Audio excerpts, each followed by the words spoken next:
and nearly all systems of philosophy, both Eastern and Western, seem to agree that there is room for improvement in that part of man which he terms himself. If, however, he assumes that this person, this self, is merely a long ray of divinity, then he is against a rather complicated situation, because a divinity under these conditions would seem to be the inevitable cause of absurdity in a great many cases. The individual, being full of errors and weak of spirit, would seem to bear witness to a divinity that was deficient in many things.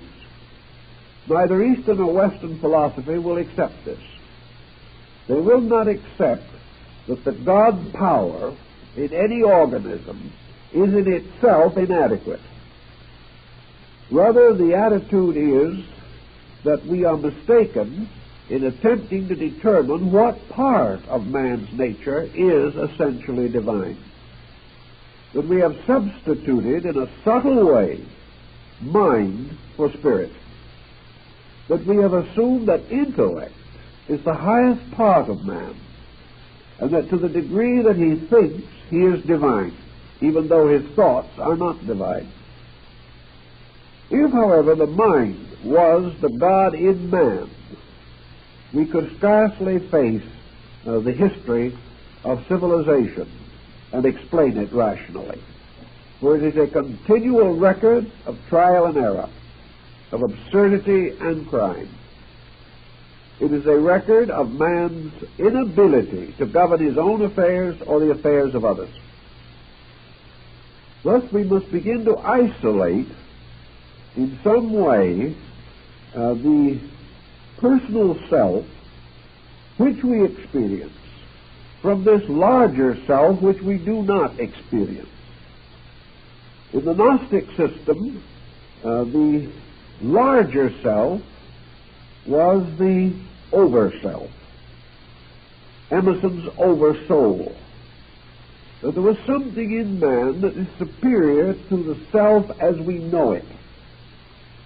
And while lacking facilities for analysis, we can only assume that this is a plus kind of self.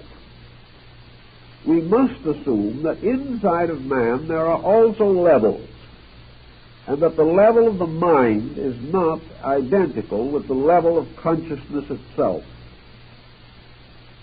If this be acceptable, and there is so much evidence to sustain it that we can hardly argue the point successfully, then the nature of the self becomes a serious issue in philosophy and has been given a lot of attention in Vedanta, in Zen, in Buddhism generally, in Yoga, in Tantra, and in the mystical sects of the Near East, the early Christian mysteries, the Egyptian and Greek schools, and even among the more civilized peoples of the Western Hemisphere in ancient times. Every nation gradually ascending the cultural ladder has come to the point where it has had to face the source of right and wrong as social forces. And the only way in which this source could be found, apparently, was within man himself. Therefore, there has to be a fountain of right and wrong in man. Now, right and wrong do not necessarily become identical with good and evil. Right and wrong seem rather to be correctness or incorrectness of judgment. An individual does not always do wrong because he is evil. He makes mistakes because he is ignorant. We cannot necessarily convict the ignorant person of being evil, but he certainly is not in a condition of internal resource to achieve the greater good for all concerned. Therefore, rightness to our common thinking becomes a proof of sound judgment, wrongness of unsound judgment. And man is capable of both forms of judgment. And whatever part of man is therefore polarized between right and wrong judgment cannot be regarded as infallible. The Buddhist system, therefore, perhaps offers as clear a picture as we can find of the concept of selfness. Of course, Buddha did not originate the notion. He merely borrowed from certain of the earlier Brahmanic and Hindic teachings, and these in turn perhaps fuse with others in the remote past to form one vast and mysterious amalgam of ancient beliefs. In any event, however, he did clearly point out that we must assume that man is divisible into three essential levels or conditions of being. The highest of these may be considered to be reality itself. And with our present equipment, we seem to have no skill in determining the nature of this reality. Reality is more than a hypothesis, however. Reality is an essential according to the experience of consciousness itself, but it cannot be defined by the consciousness that accepts the need for it.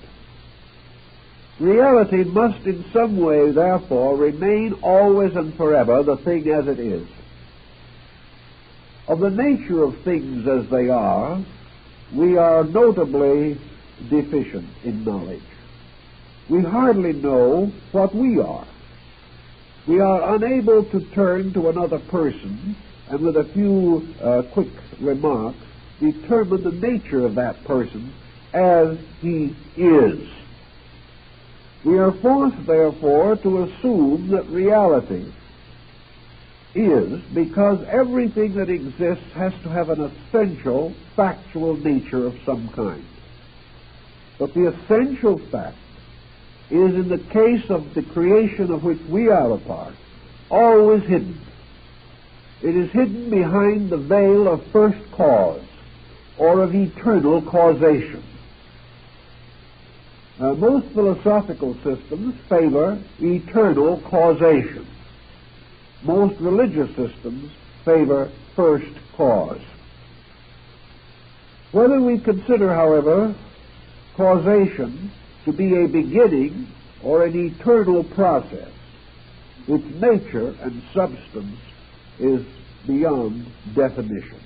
We have never in the history of human knowledge been able to create an ample and sufficient definition for the nature of absolute being. And there doesn't seem to be any probability that we will do so in the near future. This concept of essential or absolute being, however, is one that has to exist because there has to be some kind of a fact behind all appearances. For all appearances are themselves aspects of fact. All living things must therefore bear witness to life, even as all intellectual things must bear witness to intellect. All created things must bear witness to a creating force, pressure, or principle. Thus, the root of all things is inevitably in being itself. We have no proof whatever that this being has ever directly addressed a person. We have no proof whatever that this total being has ever been personalized in the sense of presenting a personal nature of any kind. Yet we are assured that this unpersonal or impersonal thing is the source and root of an infinite diversity of personalities. Yet all these personalities have one weakness in common. They are unable to adequately define their own source.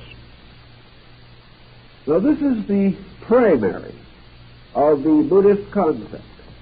And the concept of the condition of this is, of course, concealed under the general terminology of the Mahaparinirvana, or the state of absolute, unconditioned existence. This is the goal of Southern Buddhism, with the monk attempting the complete elimination of all conditioned existence to restore identity with an utterly unconditioned existence. To do this, he must cease to be a being or person. He must no longer have any of the conditioning or qualifying attributes of mind, emotion, or sensation. Assuming that such a condition would be conceivable, Western scholars have generally taken the ground that to remove all of the attributes by which the individual can experience or interpret experience must leave this individual in a vacuum. Therefore, that actually parinirvana is extinction. Buddha says no, it is not, but admits frankly that the consideration of its essential nature is not only impractical but impossible. The second sphere or area of Buddhist contemplation, therefore, is what might be termed in modern psychology the subconscious nature of man. The subconscious nature of man is an area of subjective growth. This area of subjective growth surrounds the central core. It is made possible because the core exists. It is made possible because the essential root energies of the subconscious are derived from this thing which is not well described as superconscious, but is certainly extraconscious so far as we know.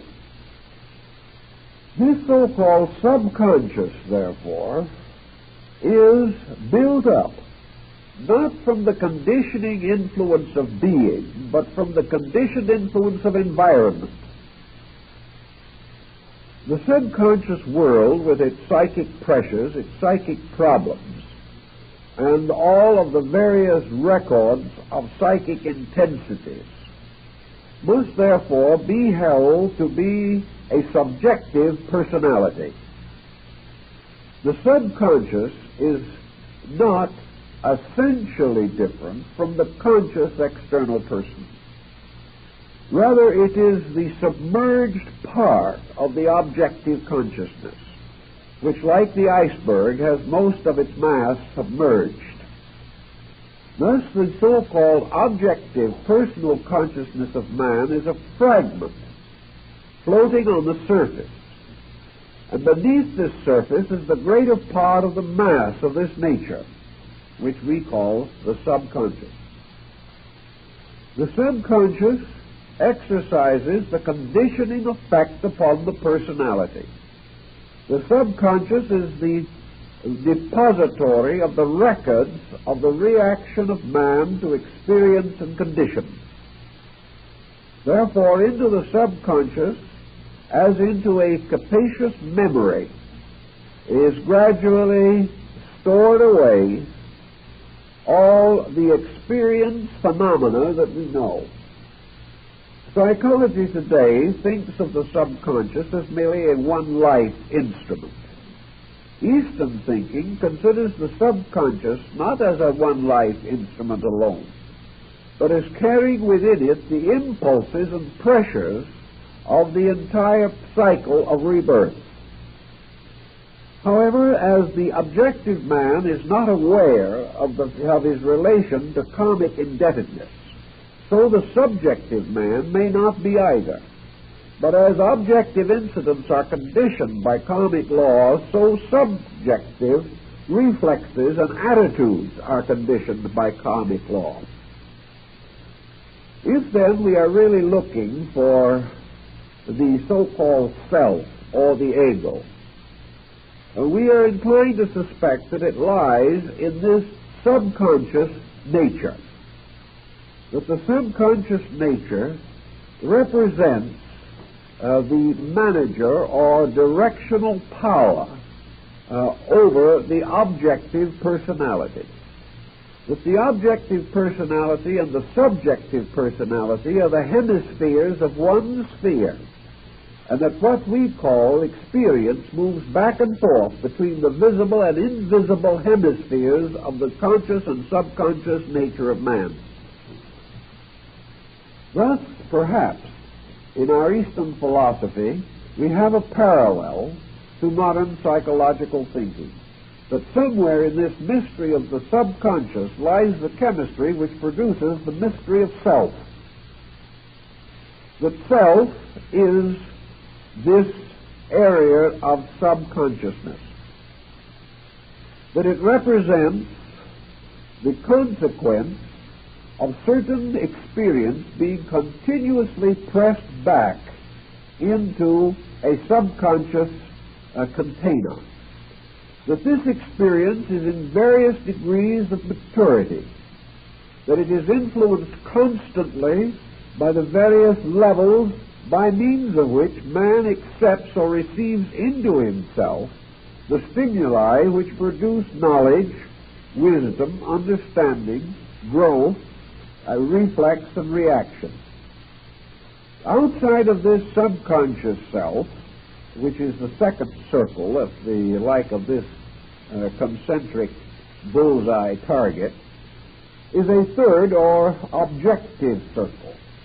And this is the circle which really extends to the outer circumference of man's body, the skin. It is in this circle that the objective consciousness exists with its final relationship to the environmental world. This third, or so-called conscious being, is simply man living in this world according to the experiences of this world, acting and reacting according to the immediate stimuli of this world, and passing through a wide cycle of diversified activities as a result of the region in which he exists as a physical being. This objective body contains within itself, this physical personality contains within itself a series of sensitive areas which we call sensory perceptions. The purpose of these sensory perceptions is to sense, and that is to become aware of.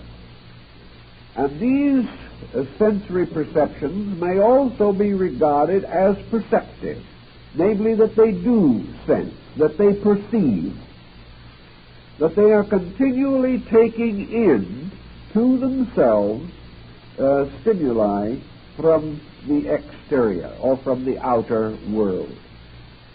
A continuous bombardment of phenomena and of physical sensations move in through the sensory perception and finally unite as a result of the common sense or the mental coordinator. And the mental coordinator is Buddha's sixth sense. It is this sense which must put together all of the fragments of external phenomena and make something out of them. And what it makes out of them causes the individual who possesses this instrument to suddenly declare, "This I believe," or "This now becomes evident to me." Or perhaps with a little greater gusto he will say, "This is so." It is so because it is testified to by a certain coordination of sensory perception.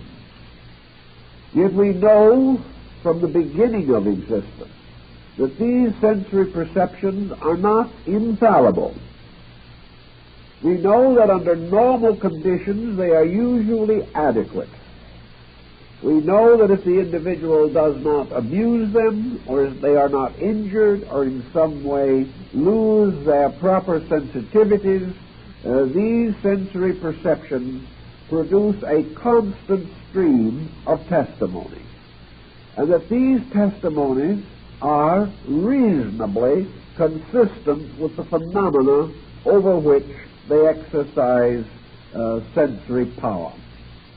Thus, when the eyes say, this is a tree, we have a right to assume that the tree is there. Although, of course, we must agree with Aristotle that the word tree gives us no clue as to the real nature of the thing we see. It only represents its shape and the species which we have associated with it.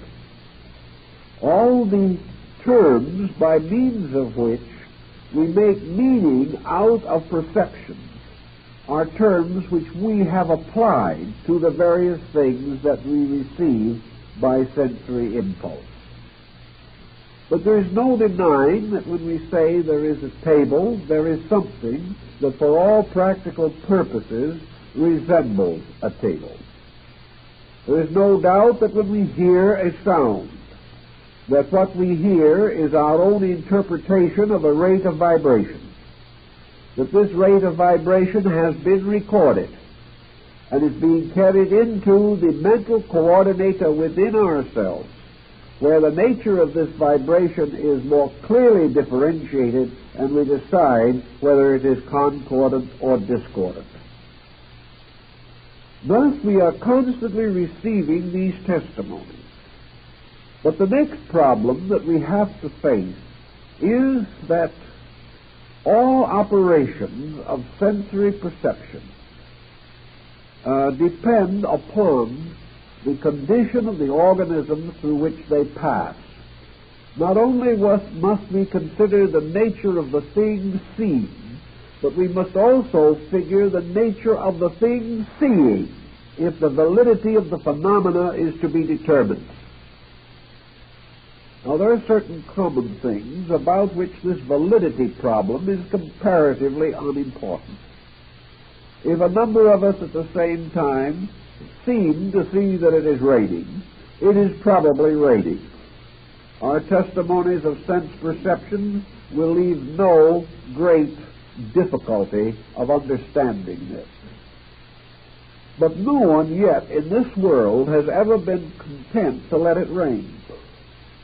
Whenever rain is noted, something has to be done about it.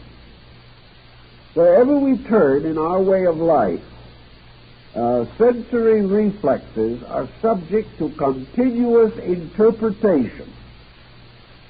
And interpretation is nothing more or less than previous experience applied to new experience. The individual forever seeking to solve the mystery of the unknown by recourse to that which is already either known or believed. If it is already known, his new interpretation may be adequate. If it is only believed, his new interpretation may be inadequate. So constantly and continuously in our way of life, phenomena entering into the experience of man through the sensory perception is subject to modification in that most vital of all areas, the mental coordinator. We know outwardly, for example, that if a person goes to school who has no interest in the subject, he will not learn well. Now, one of our problems today is to try to determine what kind of education is suitable to various persons of various attainments and attitudes. It is quite obvious that what we cannot use in this world, we almost certainly abuse. What we cannot understand, we must inevitably misunderstand. We are so constituted that this is the way life operates. If this be true, then, this determination of the nature of phenomena is subject to the continual interpretive power of the mental coordinator. And this mental coordinator has in turn a very conditioned kind of existence. Because for the most part, this coordinator builds its philosophy of life from its environment. Thus, an individual, we will say, looking out into the world and seeing a world torn by war, as we have at the more or less at the present time, certainly torn by the constant fear of war. The coordinator receiving the continual sensational justification of the general misery of external conditions may gradually become atheistic, because there is no evidence to that coordinator, through its constantly increasing experience with externals, that there is anything good in the world. This coordinator, however, in the midst of all of the confusion and war, may experience personally the significance of affection, regard, or love. Suddenly the coordinator receives a new kind of testimony. But this testimony may be met with the gravest of suspicion as the result of other testimony from society as to the present condition of human emotional and social relationships. So what we gradually have is a mental coordinator contaminated by its own external environment.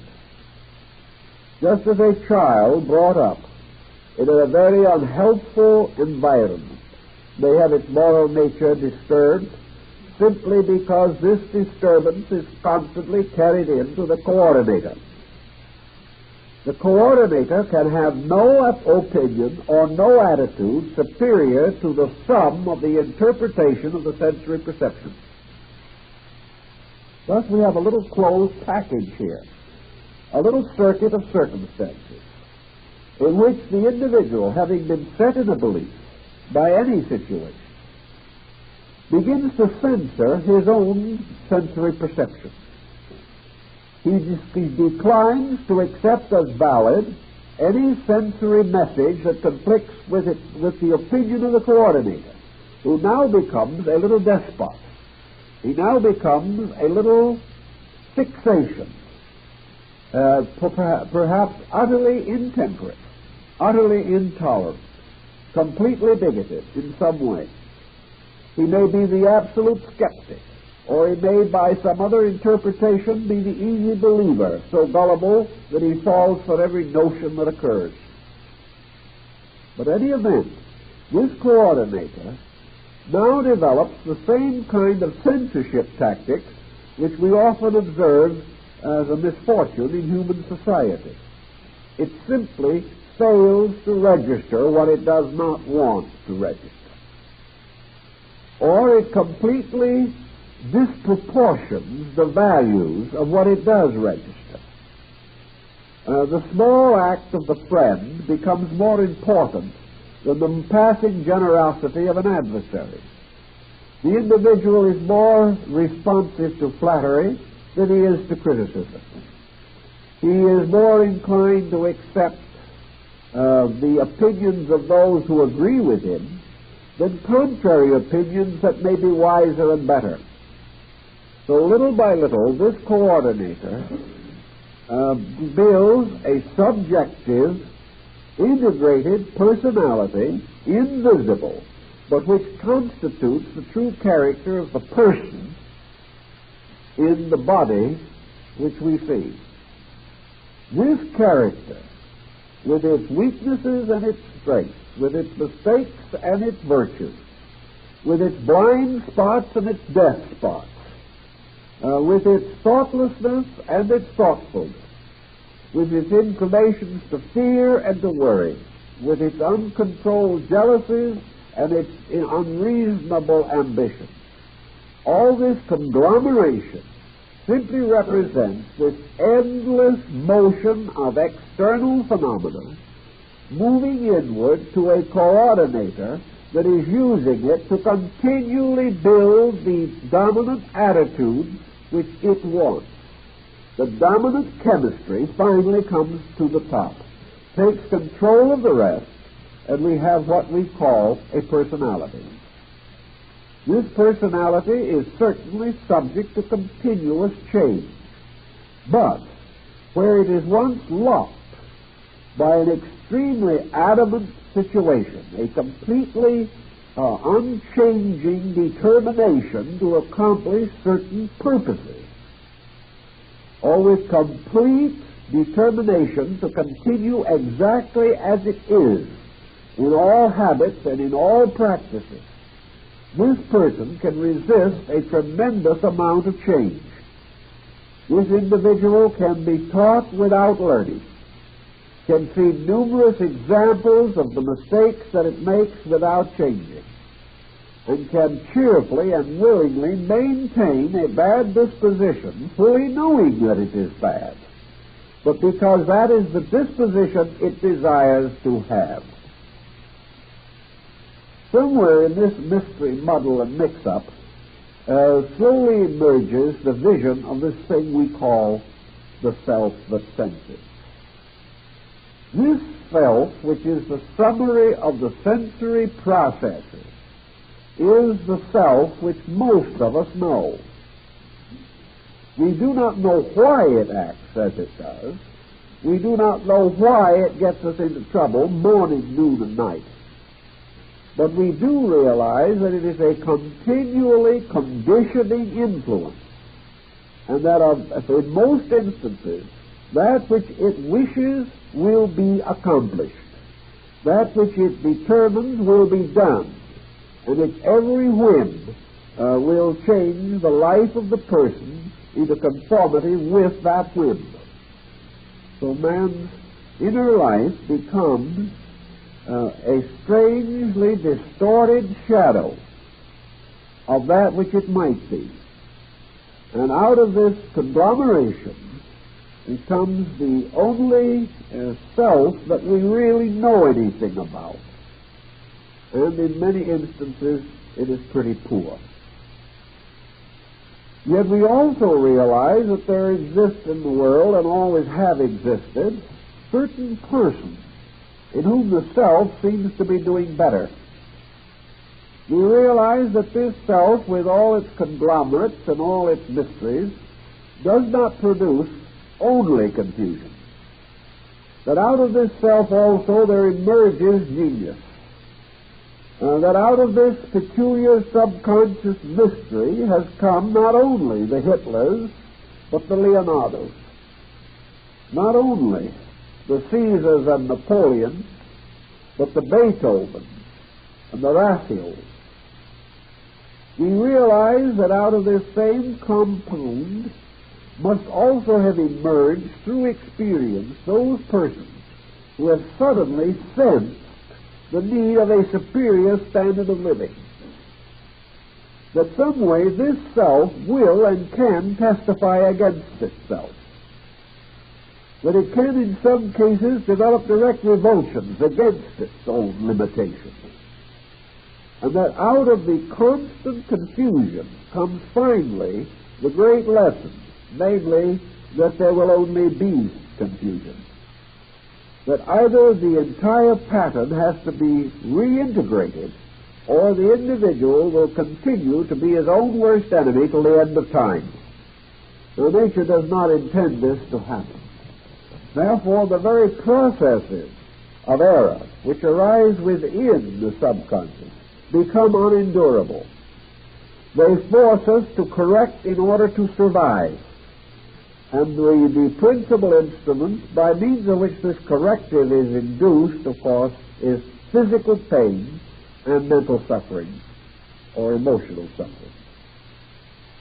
The individual gradually discovering that the intemperance of the coordinator is destroying his peace of mind and his common good, ultimately begins to investigate this matter.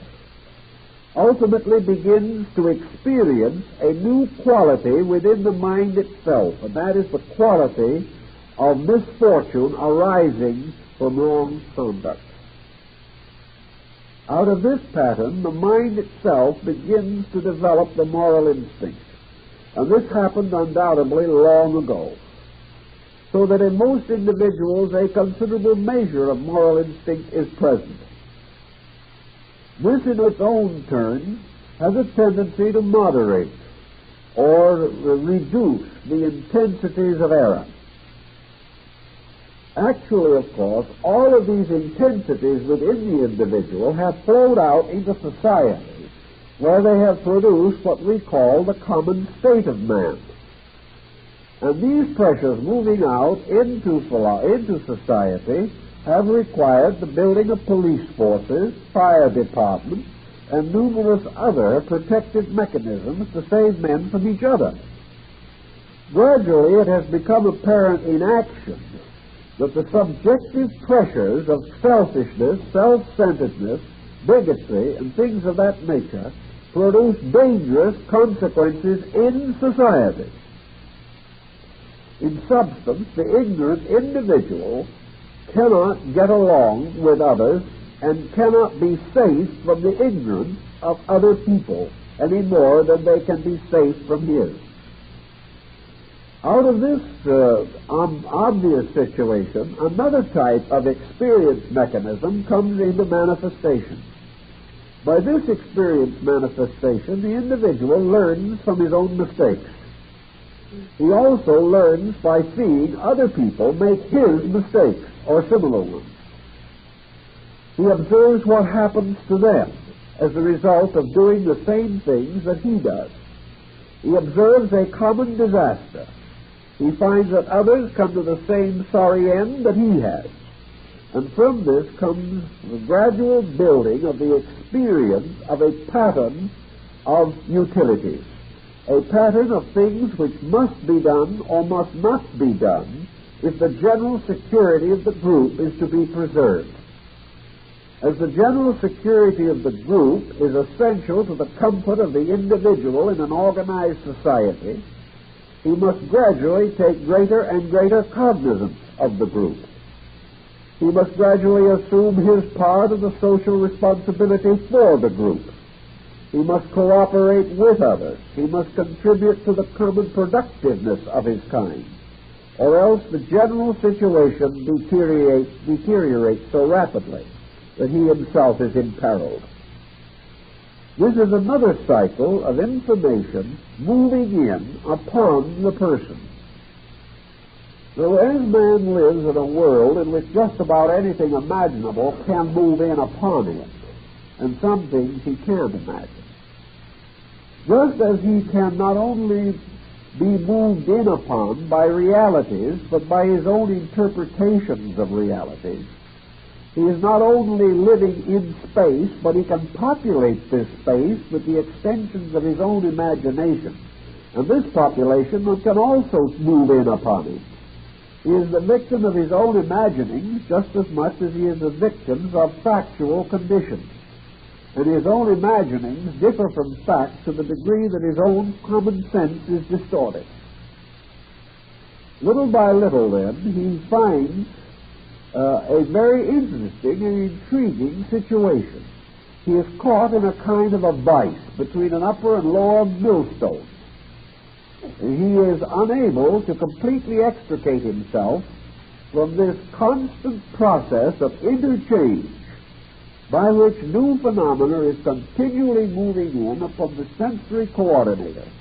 And the coordinator, in turn, is moving out certain impulses, certain instincts, appetites, and attitudes which set up new reactions outside, and these reactions, in turn, move in.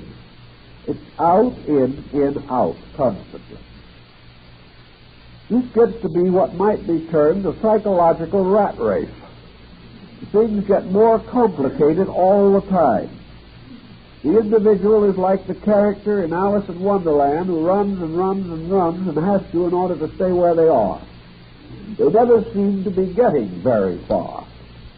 And this coordinator changes so slowly and becomes so continuously burdened with external phenomena that it is very difficult to know just exactly what the facts are at any given time. We know, for example, what must have happened to the mental coordinators of millions of German people during World War II, when their entire common sense was completely befuddled by one man, Adolf Hitler. This man's appeal to a certain level of frustration was so great that probably one of the best educated groups in the world lost its mind and its common sense.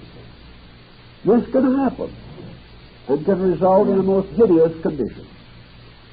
All these pressures, however, move in from the outside, and nature has set up the coordinator in the mind to make sure that false pressures do not take over. However, this coordinator is toxic because of the vast amount of false pressure that has already accumulated. It is also without the final means of solution. It is bombarded too continuously, and the individual is doing very little to actually equip this coordinator for its job. Actually, the mind could stand quite a bit of training, but the kind of training it needs, it does not get, so the coordinator has nothing done to help it to grow. It has to work only through trial, error, and suffering. So the time comes when we so-called educate the mind.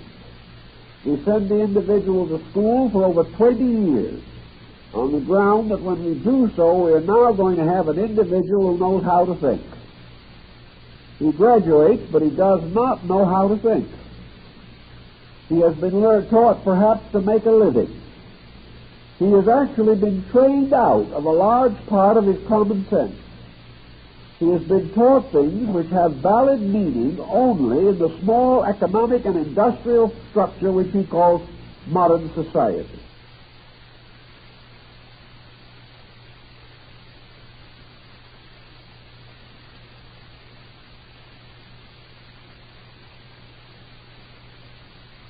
Anything that might help him, save him, clear him, bring him into organization and integration is probably missing from his education. So the coordinator has no help. It can only continue to take in this tremendous amount of phenomena and try in some way to put it into reasonable order. Most of the reactions of the sensory perceptions have become toxic. The integration is no longer good, and this coordinator, therefore, becomes little better than a bookkeeping system for passing opinions, notions, and pressures. Having achieved so little with its own nature, it then becomes the basis of this thing which we call the self. The self which is merely a symbol of what probably we will have to do next, of the only thought we could have at that particular moment, because it is the only thought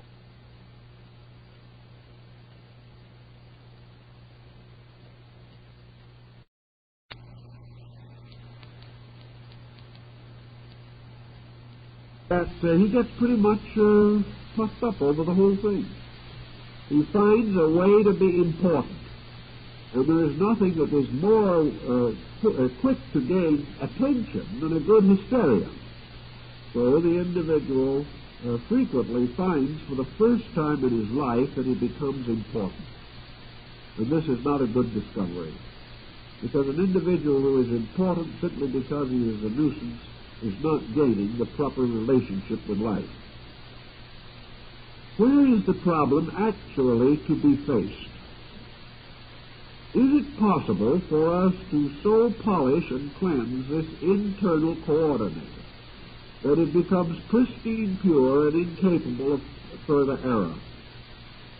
Can we fumigate it? Can we do something with it to get rid of the unfortunate situation that exists there? I doubt very much if this is the approach, and I believe this is the difference between Buddhistic psychology and Western psychology. Buddhistic psychology says that you can't do it this way, that the cause of the whole situation is the intensity of the sensory perceptions and the acceptance of phenomena, that the correction has to be made in connection with the intake of material, that the individual can only finally put his life in order when he provides through the sensory perceptions a reasonable and factual group of evidences. And only when the mental coordinator is relieved of the pressures contributed by the constant supporting of previous opinions. So that actually, if we are going to get rid of this deluge that is accumulating and rising like Noah's oblivion within ourselves, we must turn off the water. And in this case, the flood originates in this tremendous openness to an infinite diversity of meaningful and meaningless phenomena. The individual has no power of discrimination. He accepts usually that phenomena which creates the greatest intensity of reaction. Quality is not the consideration. He hears the loud noise much better than he hears the soft sound. He hears the loud despot much louder than he hears the quiet sage.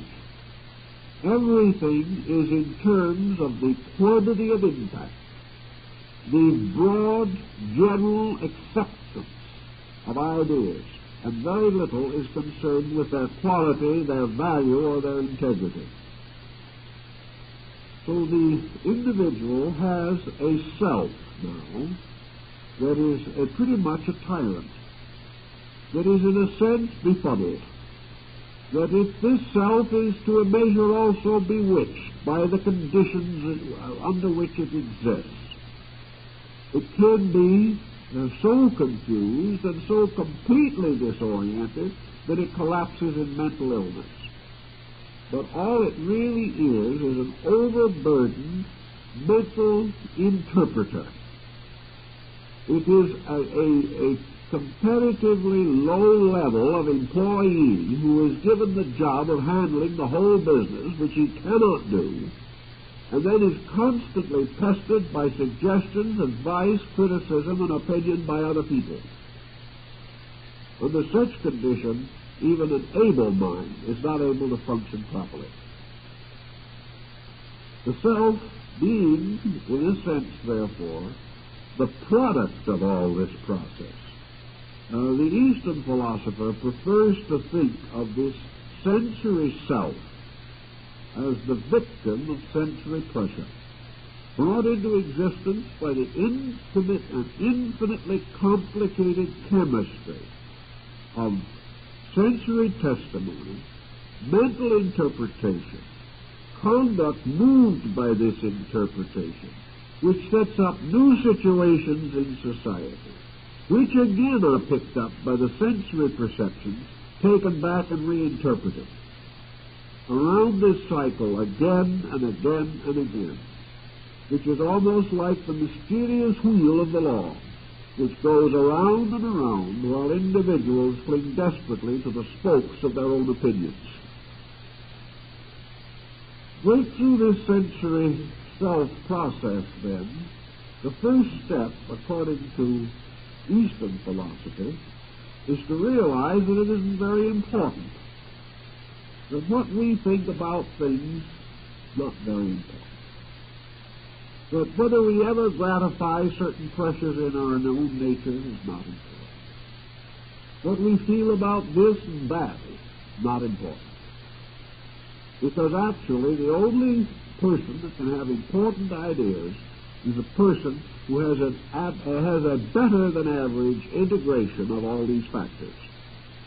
For the most part, therefore, we are punishing ourselves, whipping ourselves, in a desperate effort to prove something we cannot prove, and that is that we are always right. This is the hardest thing in the world to prove, and many individuals have battered themselves into oblivion trying to do it.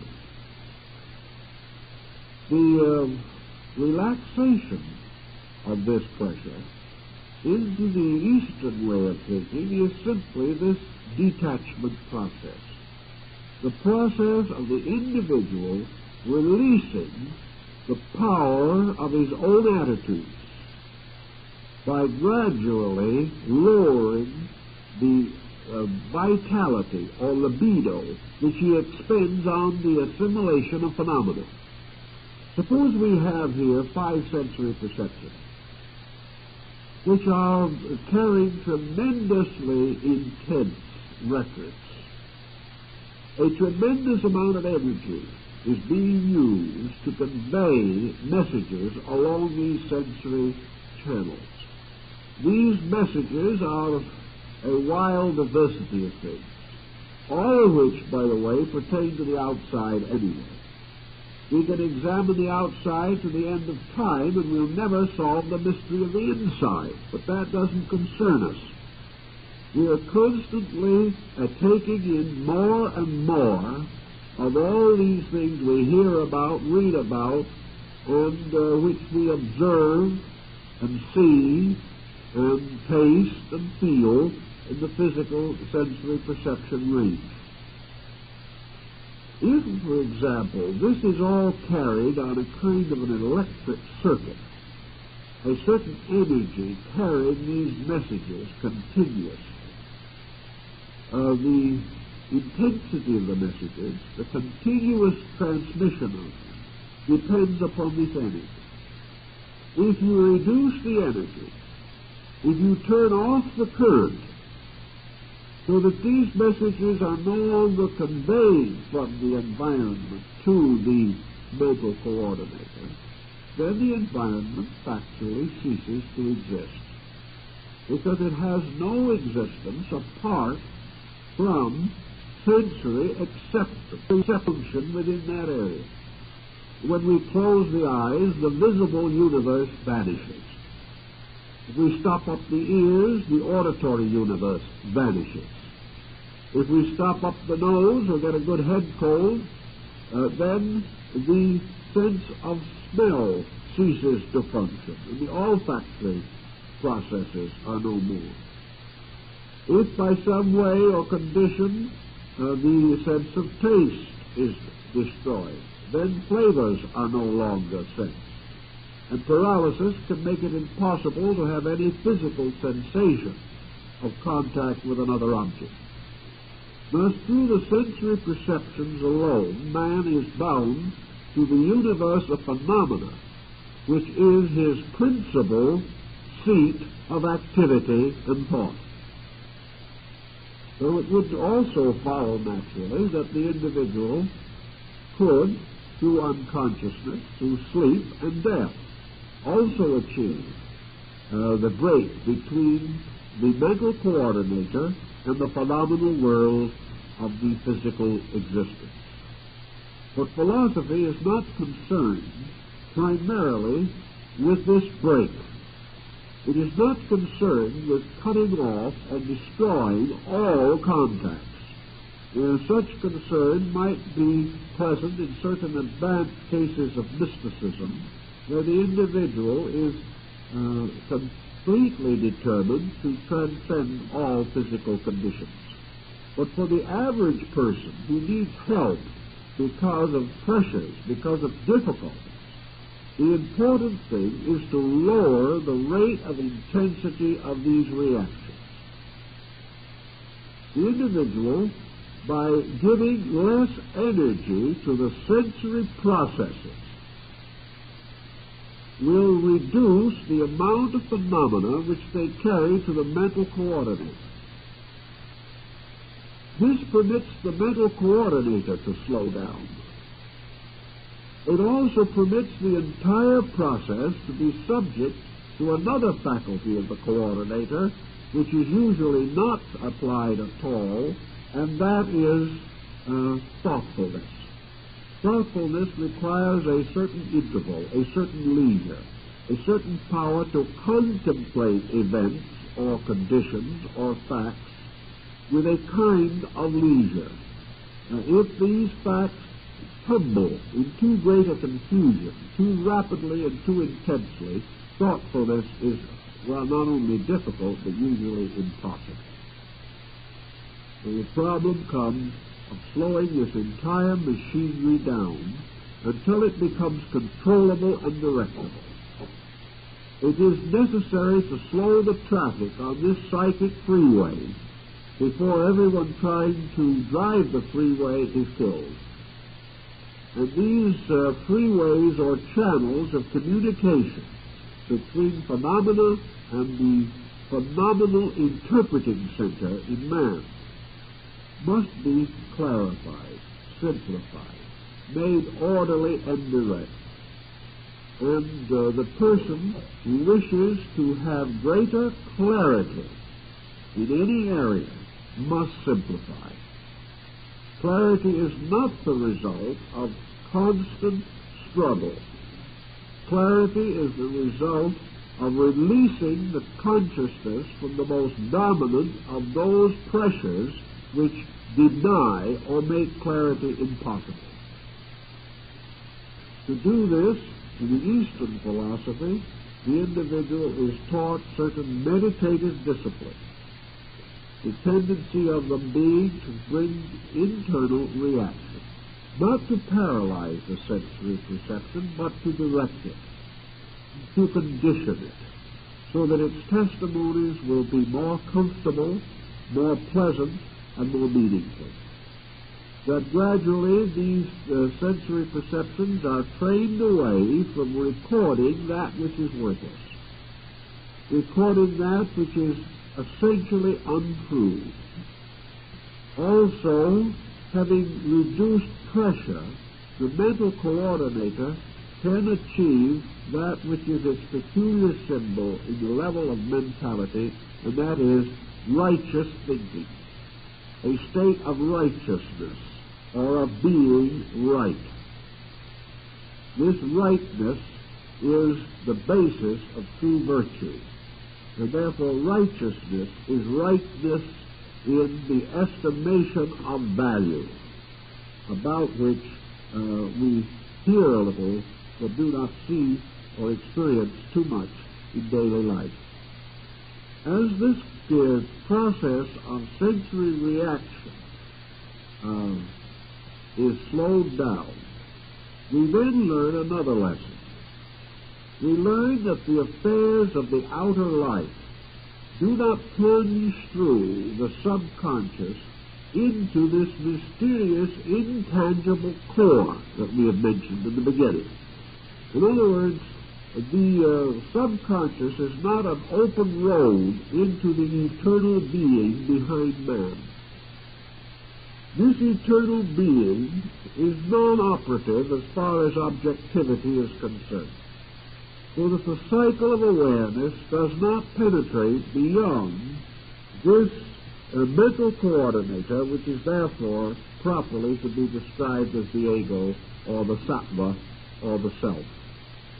The substance of all this conglomerate process together is the activity which we consider very often even spiritual, but which really is spiritual only in the peculiar definition of being vital, that it has vitality in it. It is not spiritual in the sense of having any virtue in it, any particular real or essential meaning.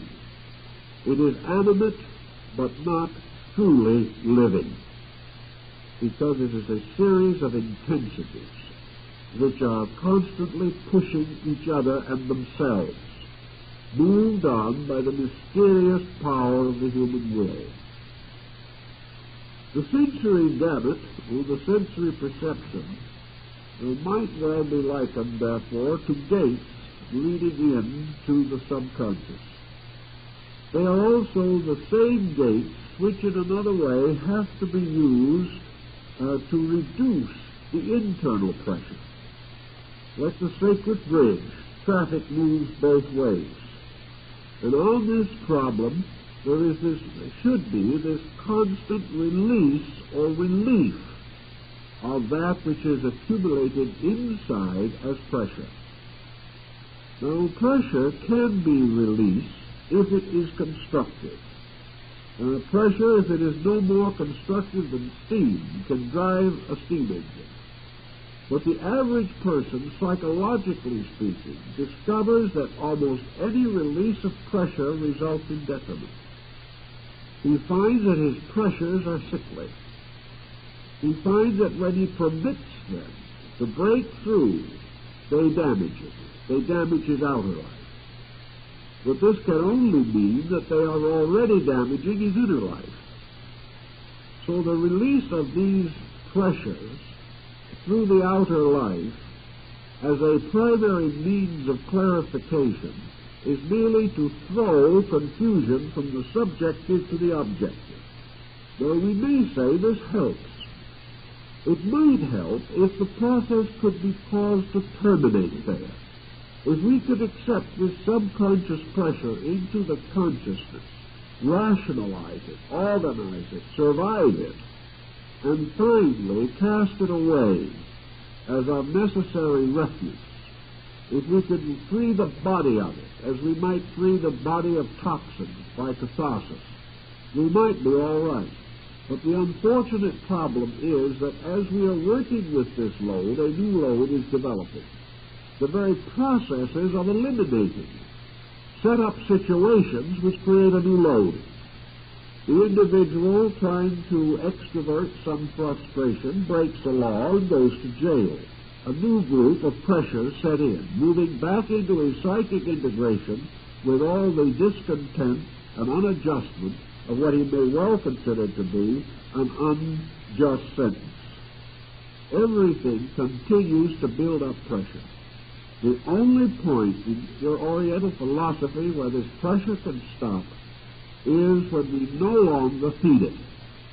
We must get at its fuel source. We must get at the cause of the pressure itself. And the cause of the pressure is the continuous acceptance into an organism of certain dangerous stimuli from the outside. This, then, is the beginning of your concept of mysticism, both in the East and in the West.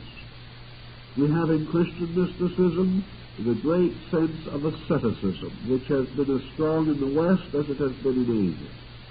We have the individual who renounces the world, who enters holy orders, who gives up all worldliness, who goes away into the mountains to become a hermit, who renounces most of the pleasures and wealth and advantages of life. He turns from fortune to the black robe and goes alone into the wilderness, perhaps, or to become a servant of those in need or suffering. Humility, self-abnegation, the individual gradually bringing his own nature into harmony with a contrition of spirit in which he accepts himself suddenly as being a very humble person, as being someone who must seek spiritual strength, who must turn to God and not his own opinion or security, and who can only find truth by the continual systematic renunciation of error. So we have it as the same principle in both the East and West. We have the individual sensing that the tremendous attachments of his consciousness to worldliness are the cause of his difficulty. So in the West we also live in another century. We live in a time when nearly all asceticism is reserved for very small groups of persons who have tremendous determination to advance some form of religious life. For the rest, asceticism does not seem to be very practical. It does not seem that we can survive, maintain the responsibilities with which we are duly burdened, and at the same time try to escape life, to escape living, or at least that phase of living which we associate with material existence. So almost all of these systems, whether of the East or West, have to be adapted. They have to be made available to the Western person in a form that you can take some advantage of without completely disorienting his way of life. Now, there is no actual answer to this that is complete. For obviously, a partial attachment is going to reduce the pressure but not eliminate it entirely. The individual who makes a 10% adjustment will get a 10% result. There's no way in which a person can remain partly worldly and partly unworldly and have a completely unworldly release from worldliness. This is simply not possible.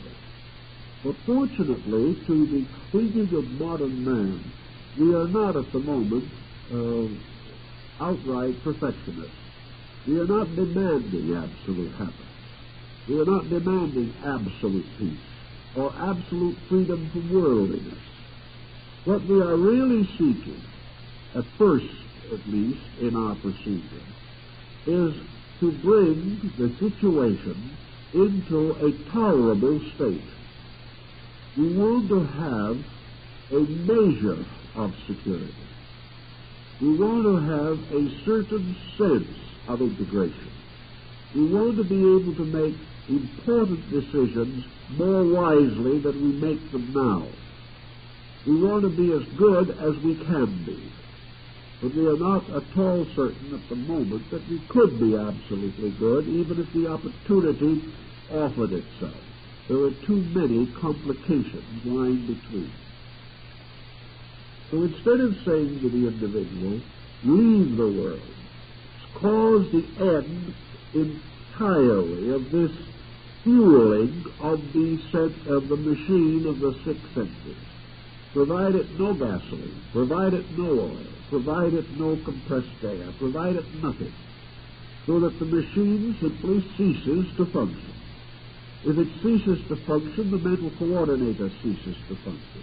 And in the end, you have the paranirvana, or a complete extinction of the objective being. But instead of saying that, we take a different attitude.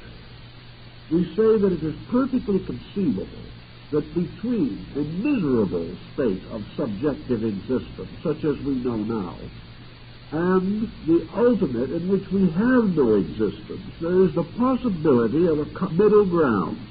And that middle ground is to have a comfortable, pleasant, happy, and well-adjusted subconscious. It can still exist, but it doesn't need to be the endless botheration that it is to most folks. We might not say, I'm ready to dispose of both my outer and my inner life, but we might be able to say, I will make certain corrections of my outer conduct if it will give me an endurable, happy, and normal inner life. If I can enjoy a good subconscious, I will accept that at the moment as being enough. And this, of course, is exactly how the great concept of Mahayana Buddhism came into existence. Because the paradise of Amitabha, suspended between the outer illusion and the absolute perfection, is this paradisical sphere of the individual with the happy subconscious. The happy subconscious being equivalent to Dante's Paradiso, which is suspended between heaven and hell. The person who has a happy, comfortable, internal life may have considerable desire to enjoy it, may feel that he has a right to be the person he would like to be, that he can do gracious things, that he can have beautiful thoughts. If he reaches nirvana, it may not be possible for him to listen any longer to some of the very fine Bach compositions. And he's very fond of Bach, and he likes a little occasional diversion in Beethoven. If he goes into absolute paranirvana, he will not enjoy the beauty of the sunset anymore. He will not have the pleasure of gathering with his friends, the old Chinese sages in the bamboo grove, and writing good poetry for the common amazement of each other. There are a lot of pleasant things. He will not hear the laughter of children anymore if he retires forever into the foreverness of things. So that is not, even particularly with Western man, and increasingly so with Eastern man, as he begins to take on more and more Western conditions, and where the idea of comfort and success becomes strong status symbols. The point is no longer to the average person the complete rejection of the sensory machine and its functions. What is rather now sought is to feed this machine a kind of fuel which will enable it to pass through its processes in a quiet, orderly manner without tormenting the mental coordinator, and will allow this coordinator in turn to put together the lovely and charming elements of a beautiful mosaic so that the final picture is delightful, constructive, useful, and inspiring. This is what the average person, I think in both the East and West, would want for today. This does not deny that he may have the sense or the value that the beautiful mosaic, like the great palaces and temples of the past, will ultimately crumble. That all conditioned existence must actually and finally be unsatisfactory. This he may admit. But he still feels, and probably rightly, that for him the growth from the conditions that he knows to some state utterly beyond his comprehension is a slow and arduous one. And it is easier for him to go by single steps than to plunge into a situation for which he has no real aptitude. So we begin to work on the diet of the coordinator. We do not start essentially by fumigating the subconscious. We start by conditioning what we will permit to go into it. Here we take an objective stand, based not necessarily always upon our own judgment, because our own judgment is arising from this coordinator and may not be sound. But we are also subject to the tremendous traditional pressure of ideals.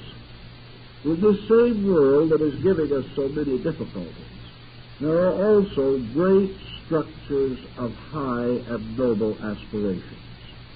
Just as surely as we are confronted agelessly with the selfishness of man, so we are also confronted through time with the lofty unselfishness of man. We begin to see and realize what constitute the great lives, what constitute the real, essential, illumined purposes of dedicated human beings. And we are able, gradually, through the sensory perceptions, becoming responsive to these things, to develop a certain attitude of determination, by which we begin to censor this process. Now, how we censor it is not the subject of this evening's talk, but we will come to that also. The principal purpose of the moment is that it is censored. And by degrees, we censor what goes in. And that which goes in must become the basis of that which is inside. It must be the food of the subconscious structure.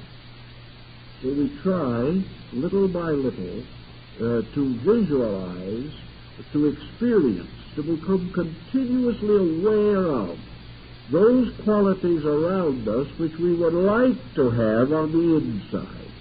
And this brings us to the next step, of course, which in the Eastern philosophy is the use of the mandala. In the Western philosophy of psychology, the mandala is usually the drawing of an aberrated person, by means of which we attempt to estimate the nature of the aberration. In other words, the mandala is a projection from the person, and must therefore represent one of two things: either the state of his aberration, or the basic understatement or archetypal statement of his own revulsion against this aberration, both of which represent the two poles of the mental coordinator, struggling between the positive and negative experiences with which it is constantly being deluged. Thus, the theory of it is, in the West, that the mandala is a revelation by means of which the individual is releasing diagnostically, auto-diagnostically, the situation in which he is in. That this, therefore, is much the spirit of Western art. Much Western art in the last 25 years is frankly psychotic. There is no other possible explanation, and this is not said in the sense of a facetious remark. These people are sick. They are sick as we are all sick. The only thing is some of us can't draw. Therefore, we cannot make pictures of this sickness. Some of us simply howl in the night, that's all.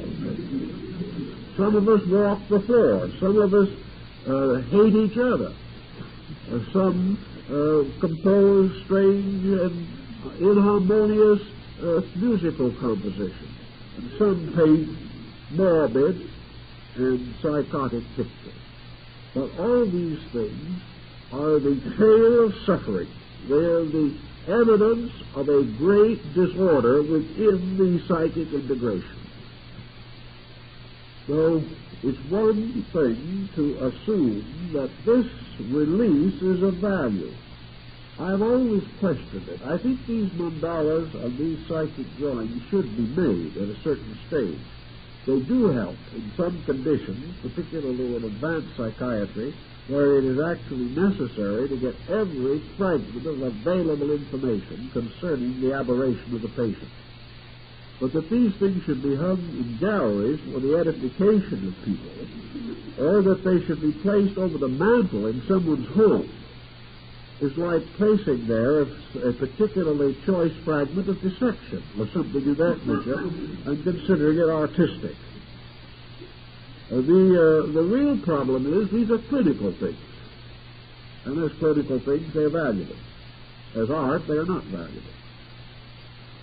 If, however, we use the Eastern concept, it is not a problem of the individual drawing his aberration in two dimensions. The problem is that the individual should be confronted with a design or a pattern that, moving in upon his subjective, will do something to normalize it. The therapy lies, therefore, in the authenticity of the painting which is being contemplated. If this painting was contrived or conceived under inspiration by an individual in a very advanced state of mystical insight, if it was achieved through the internal experiencing of certain values which transcend both the subconscious and the conscious minds, this painting then becomes archetypal in a constructive sense. It is no longer the painting of a sickness. Even if the artist was not completely illumined, it is certainly the picture of an aspiration. It is the picture of a motion toward betterness. It is a picture of appreciation, of realization, of tremendous veneration for principles perceived and sensed. It is a story of universal unfoldment captured in a truly consecrated human soul. This type of picture, which is the Eastern mandala theme, has been very carefully guarded in most of the Oriental sects where such paintings are produced. There are seldom any variations of any kind permitted from the original designs. These pictures have been copied 500 times, and not the slightest individuality can be detected. The later artists were avowedly and obviously copyists. They could not have devised the original design, but they preserved it. They preserved it for the benefit of those who came after, who would find in these designs a meditation, a conditioning phenomenon, which could go into the consciousness and begin the process of therapy on the inside. Here is the mandala as environmental material transmitted by the sensory perception to the coordinator. But now these perceptions are carrying a valid testimony of value. The coordinator receiving this valid testimony is naturally going to react to it validly. At first, perhaps, with not much insight. At first, perhaps, with prejudice. But gradually, over a period of time, if the pressures of the non-valid testimonies are reduced and the unchanging pattern of validity remains, gradually the subjective becomes permeated with this archetypal form of harmony, beauty, order, symmetry, and the tremendous pressures also, tremendous intense psychic pressures of the patterns of principles and laws which are revealed through the design. The design is lawful. It is like baby's signatura rerum, the seal of reality that is stamped upon the human heart. This seal of reality comes into the same sensory perception. But instead of leading to the pandemonium that we know now, the mandala ultimately causes the arising within the subconscious of the great mandala concept of the paradise of Amitabha. Here then, order inside begins to take over. This order taking over, it gradually creates its own constructive influences. These influences censor just as the wrong ones did, the coordinator in estimating the reaction to sensory perception. And little by little, the individual begins to see and experience the validity of good. He begins to see the law operating around him, whereas previously he saw only disorder. Little by little, he is able to discriminate between various levels of sensory functioning. And he becomes more and more aware of the eternal presence of that which is essentially true, thus quieting down, releasing. He finds greater tendency to use these perceptions to increase beauty, wisdom, and insight within himself. He turns to the arts not for a livelihood, but because they give warmth and peace to his soul.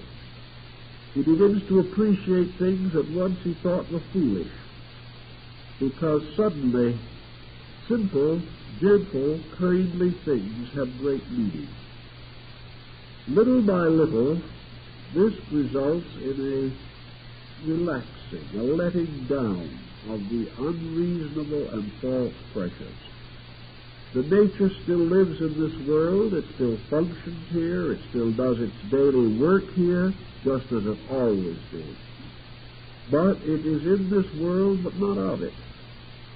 It continues to meet every responsibility, but it cannot be hurt by the illusion of worldliness. Because in order to be hurt, there must be this self, this ego that is always right and must therefore always suffer from the actions of others. The moment this ego principle relaxes, the moment we have no longer the great determination to be right or wrong, as soon as we have no vice to defend and no virtue to defend, we simply relax. And in the relaxation we become right. We take away the pressures, and normalcy is that which remains when pressure is gone. In all these mystical systems, good is not something to be cultivated as a separate thing. You cannot water it and fertilize it and expect it to bear fruit. Good is normalcy. It is the reasonable. It is the right. It is the thing as it must be and as it should be and as it really is. Therefore, you do not create good. No one can. No one can declare that there is more good in existence because he has done something. Good is that which is ever there, but is obscured by that which is not good. If, therefore, the individual ceases to do that which is not good, he is good. And in ceasing to do that which is not good, he does not become negative. He is not inactive. He simply must realize that good is not the opposite of evil. That good is that which eternally exists and which is obscured by pressure. As we relax pressure, as we cease to be ourselves, we are good. And in the larger mystical sense of the thing, when we totally cease to be ourselves, we are God. The difference lies in this matter of estimating how we shall attain the end. We become God-like by attaining that state in which we are no longer like that which is not God, or is not good in its final sense. There is a little fable about it which is rather trite, but still has a bearing. Diogenes said that the man who has least, as far as these worldly things are concerned, is most like God, inasmuch as God, as far as we can know, depends upon nothing that man can confer or anyone else can confer. Therefore, the individual who has the least and gives the most is most godlike.